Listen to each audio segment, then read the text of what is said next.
আসসালামু আলাইকুম গাইস, কে কে এই জায়গাটা চিনেন? চিনে থাকলে অবশ্যই কমেন্ট করে জানাবেন। এখানে ফুলঝুলি কি বকা দেবো? এখানে ফুলঝুলি কি বকা দেয়?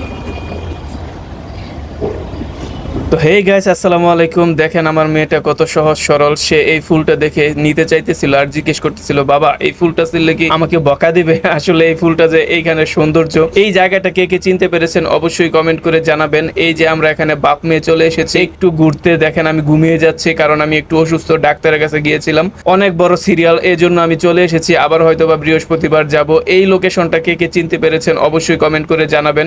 এইখানে মাঝে মধ্যে আসা হয়, চা খাই, ফুচকা খাই। মাওয়ার ফুচকা অনেক ফেভারিট, চটপটি খায় বেশি, এজন্য তাকে এখানে নিয়ে এসেছি। সে নাকি আজকে চটপটি খাবে। সে আমাকে বলতেছে, বাবা তুমি একটু ভালো করে বসো, একটু পোজ দাও, তোমাকে হিরো হিরো লাগতেছে। আমি বলতেছি আচ্ছা ঠিক আছে, দেখো আমি কোনো পোজ জানি না, আমার বয়স হয়ে গেছে, মুরব্বী হয়ে গেছি, পোজ টোজ দেওয়া ভুলে গেছি আগে থেকেই, এখন আর আগের মতো পোজ দিতে পারি না। তো যাই হোক, আমাদের সামনে ফুচকা চলে এসেছে, সরি এটা চটপটি, চটপটি চলে এসেছে। মাওয়া চটপটিটা দেখে চিন্তা করতেছে কেমন হবে। তো আমি বললাম ঠিক আছে দাও আম্মু, আমি তোমাকে চটপটিটা সুন্দর করে মিক্স করে দেই। চটপটি মিক্স করে দেওয়ার পর তাকে বললাম এখন খেয়ে দেখো চটপটিটা কেমন হয়েছে। সে তো মুখে দিয়ে একদম এটা নাকি তার কাছে একদম ভালো লাগতেছে না, অনেক পচা লাগতেছে। যাই হোক, পচা লাগার কারণটা হচ্ছে জাল বেশি এবং লবণ বেশি হয়েছে, সেজন্য। যাই হোক, তারপর জাল বেশি দেখে আমরা রাস্তার মধ্যে চলে এলাম। রাস্তার মধ্যে এসে দেখি মিষ্টি অনেক খাবার বিক্রি করতেছে। এই খাবারগুলো ছোটবেলা অনেক খেয়েছি, শৈশবের স্মৃতি জড়িয়ে আছে এই খাবারের মধ্যে। মা বললো বাবা আমাকে এই সব খাবার আমাকে কিনে দাও। তারপর আমি তাকে এখান থেকে মিষ্টি জাতীয় কিছু খাবার কিনে দিলাম। তারপর দুইজন ট্যাং ট্যাঙে হাঁটতে হাঁটতে চলে যাচ্ছি বাসার দিকে। তো বাসার দিকে হাঁটতে হাঁটতে চলে যাওয়ার সময় তাকে বলতেছিলাম, দেখো মা